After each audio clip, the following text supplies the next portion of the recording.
Hello friends, welcome from dream fantasy. And आज हम team making करेंगे इंडिया वर्सेस पाकिस्तान, जो कि इस पूरे टूर्नामेंट का सबसे बेस्ट मैच होगा देखने के हिसाब से। एंड इंडिया अपना लास्ट मैच विन करके आ रही है एंड उतनी ही बुरी तरीके से पाकिस्तान अपना मैच हार के आ रही है, ठीक है ना।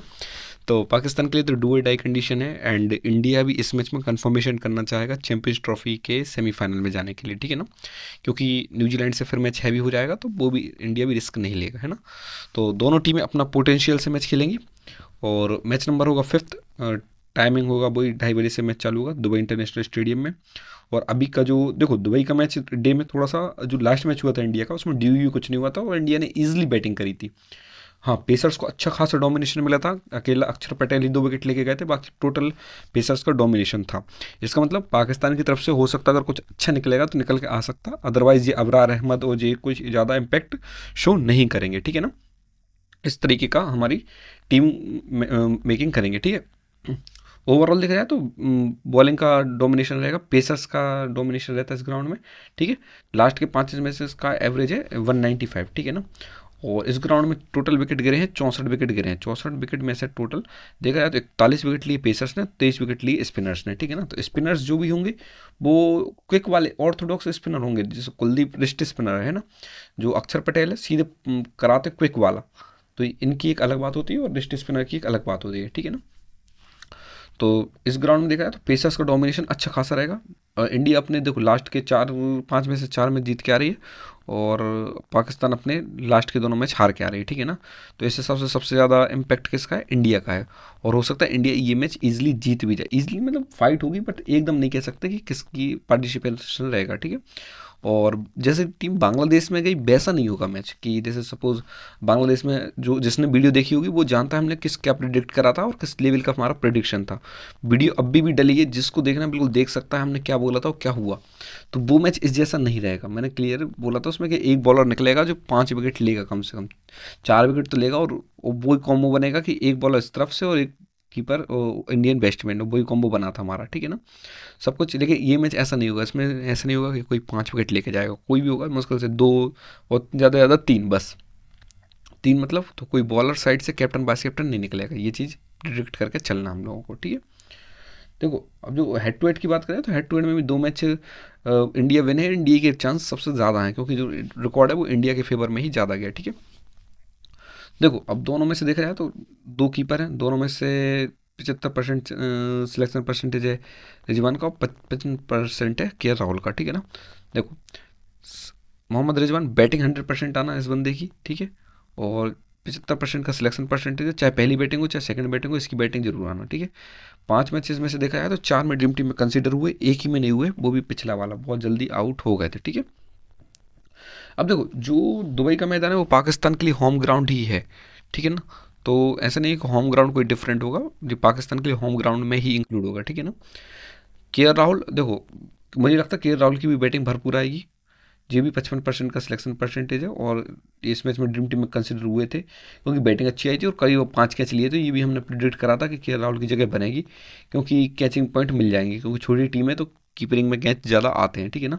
लेकिन इस मैच में ट्राई करना कि दोनों साइड से कीपर को कैप्टन वाइस कैप्टन मत बनाना, मैं क्लियर कट बोल रहा हूँ। और ट्राई करना एक ही कीपर के साथ जाने का, चाहे रिजवान के साथ जाओ चाहे राहुल के साथ जाओ, रिजवान के चांस ज़्यादा है क्योंकि बैटिंग आ सकती है और बैटिंग के साथ साथ कप्तान है तो थोड़ी जिम्मेदारी वाली पारी खेलनी पड़ेगी इस मैच में, ठीक है ना। इसलिए थोड़े चांस बढ़ जाएंगे। शुभमन गिल 83% का सिलेक्शन परसेंटेज है इनका। देखो 83% का सिलेक्शन परसेंटेज है, 30% कैप्टन है और 11% के आसपास वाइस कैप्टन है, ठीक है ना। तो मतलब देखा जाए 40% कैप्टन वाइस कैप्टन है और लास्ट के चार मैच में ड्रीम टीम में कंसीडर भी हुए हैं। अब देखो इस ग्राउंड में एक ही मैच खेला इन्होंने 134, मतलब इस ग्राउंड को तो समझ गए, ये बात तो फिक्स है।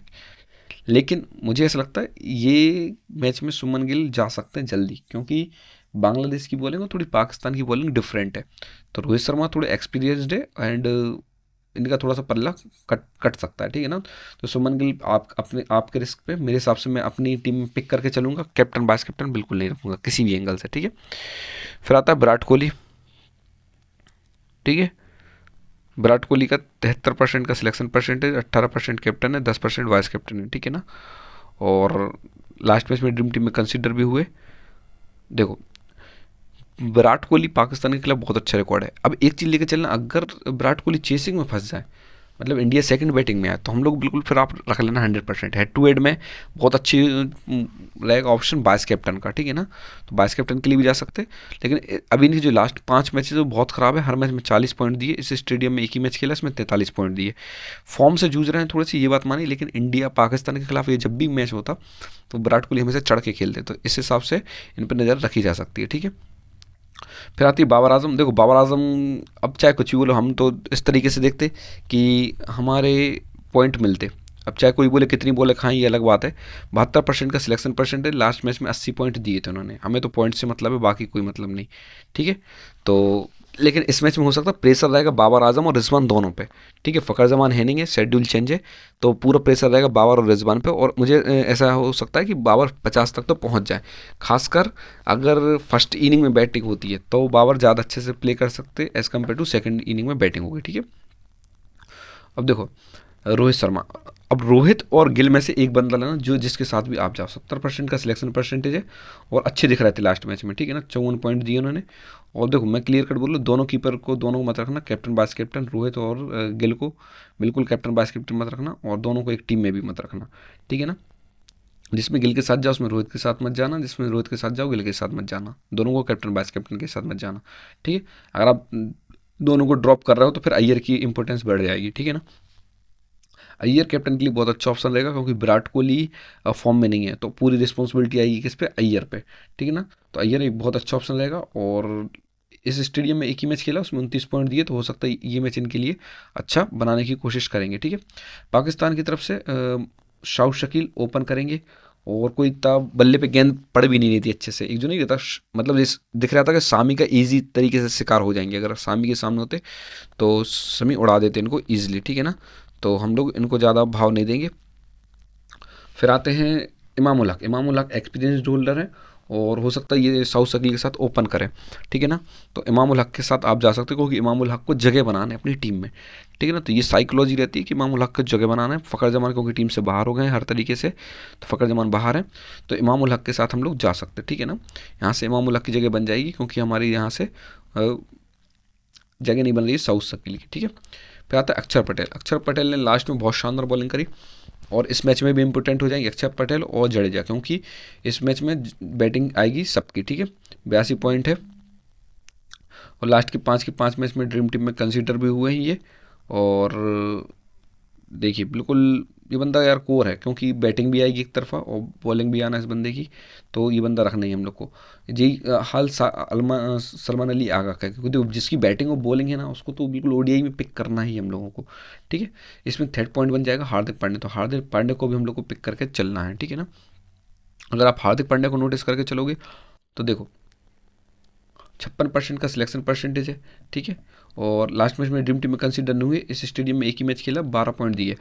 पेसर्स का डोमिनेशन है, इस चक्कर में इसमें जगह बनेगी। और बांग्लादेश के मैच में इनकी बैटिंग नहीं आनी थी, लेकिन पाकिस्तान के मैच में इनकी बैटिंग आएगी। हिटिंग के टाइम पे इनका अच्छा डोमिनेशन बन जाएगा, इसलिए इनकी जगह बनेगी, ठीक है ना। जी सलमान अली आगा के साथ है कि देखो स्पिन जब सपोर्टिव जी है, लेकिन बट अच्छे फॉर्म में भी है। और पाकिस्तान की तरफ से एक ही बंदा है जो अच्छा रंग में दिखाता लास्ट मैच में भी, तो देखो इनकी जगह बनेगी, ठीक है। खुशदिल सा 7 ओवर करा रहे हैं, और 7 ओवर ऐसे होते हैं कि एक आध विकेट बन जाता है, कैच भी अच्छे ले लेते हैं, ठीक है। और बैटिंग भी इनकी भरपूर आएगी। तो खुशदिल सा लास्ट मैच में 95 पॉइंट दिए थे, और हमारे लिए इस मैच में भी ट्रम्प कार्ड हो सकते हैं, ठीक है ना। तो ऑलराउंडर सेक्शन से 5 ऑलराउंडर दिख रहे हैं, और 5 में से हम लोग को 3 के साथ जाना है किसी भी। तो आपको 3 सिलेक्ट करना, किन 3 को पिक करोगे। जैसे अब जडेजा है, जडेजा लास्ट मैच में विकेट लेके नहीं गए थे, ठीक है। लेकिन एक उनका इम्पैक्ट रहता, इस मैच में इनका एक्सपीरियंस मैटर करेगा जडेजा का, क्योंकि देखो इस स्टेडियम में एक ही मैच हुआ, 6 पॉइंट दिए, लेकिन इस मैच में इनका इंपॉर्टेंस मैटर करेगा किस तरीके से अपने आप को होल्ड करते हैं, ठीक है ना। क्योंकि बड़े मैच में बड़े खिलाड़ियों की इंपॉर्टेंस बढ़ जाती है। फिर आता है बॉलिंग सेक्शन, जो कि पाकिस्तान की तरफ से भी बहुत इंपॉर्टेंट है और इंडिया की तरफ से भी बहुत ज़्यादा इंपॉर्टेंट है, क्योंकि पेसर्स का डोमिनेशन है। हमारा क्लियर कट रहेगा कि हम लोग स्पिन को लेके नहीं चलेंगे। देखो 88% का सिलेक्शन परसेंटेज है, और लास्ट मैच में तो यार बिल्कुल कहर ढा दिया था अफगानिस्तान बांग्लादेश के खिलाफ। एक ही मैच खेला है, 153 पॉइंट दिए उन्होंने, ठीक है ना। फिर शाहीन अफरीदी, इनकी तरफ से देखो 3 बॉलर हैं, शाहीन अफरीदी, नसीम शाह और हारिस रऊफ। तीन में से किसी 2 के साथ जा सकते हो। 57% का सिलेक्शन परसेंटेज है, और कोई रंग में नहीं दिखे। लेकिन इंडिया की तरफ से खेलते में एक दोनों तरफ पेसर्स का एक रहता है पार्ट कि हम लोगों को अपना बेस्ट देना है, ठीक है ना, वो इस गेम में हो सकता। हर्षित राणा अच्छे दिख रहे थे खेलते टाइम पे, और मतलब इतने परफेक्ट पाकिस्तान के खिलाफ शायद साबित नहीं हो पाएंगे जितने बांग्लादेश के खिलाफ कंफर्टेबल दिख रहे थे, ठीक है ना। तो थोड़ा सा इन पे बचना। बाकी बॉलर अच्छे हैं। अब देखो रऊफ़ और नसीम शाह में से एक को लेके जाना। अगर देखो रऊफ़ पिट सकते हैं क्योंकि इंडिया को पेस पसंद आती है, इंडिया थोड़ी डिस्टर्ब होती है जब गेंद हिलती है, तो वो नसीम शाह बॉलिंग करा सकते हैं, और नसीम शाह थोड़ी बैटिंग भी अच्छी कर लेते हैं as compare to Haris Rauf. तो मैं नसीम शाह को यहाँ से पिक करके चलूँगा, ठीक है।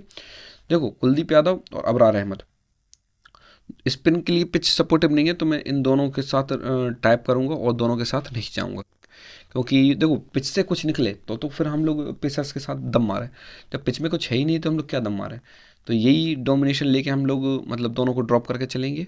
और क्योंकि हमारे पास देखो ऑलराउंडर में भी दो पार्ट हैं, क्योंकि हम लोग जडेजा और इसके साथ जा रहे हैं, किसके, अक्षर पटेल। दोनों की बैटिंग भी आएगी और बॉलिंग भी आएगी। हिटिंग के टाइम पे तो आएगी, क्योंकि जब हिटर पे अगर 41 ओवर में हम तो कहते 4 विकेट भी गिरे इंडिया के, तो वो हिटिंग के लिए यही आएंगे। एक पार्ट लेके चलना, अगर इंडिया पहली बैटिंग करेगी तो फिर रन ज़्यादा बनेंगे और पाकिस्तान हो सकता है ऑल आउट हो जाए, एक चीज़। और दूसरी चीज़, पाकिस्तान कम रन बना देगी पहली बैटिंग अगर पाकिस्तान ने करी, तो हो सकता है 220 230 के आसपास बना दे, और वो इंडिया के जडेजा, हार्दिक पांड्या, अक्षर पटेल, इनकी बैटिंग ही ना है। तो ये कॉम्बिनेशन आप लेके चलना कि टॉस किसको और कौन पहली बैटिंग कर रहा है, इस हिसाब से हम लोग की टीम बनेगी, ठीक है ना। तो वीडियो अच्छी लगी तो बिल्कुल लाइक कीजिए, चैनल को सब्सक्राइब कीजिए।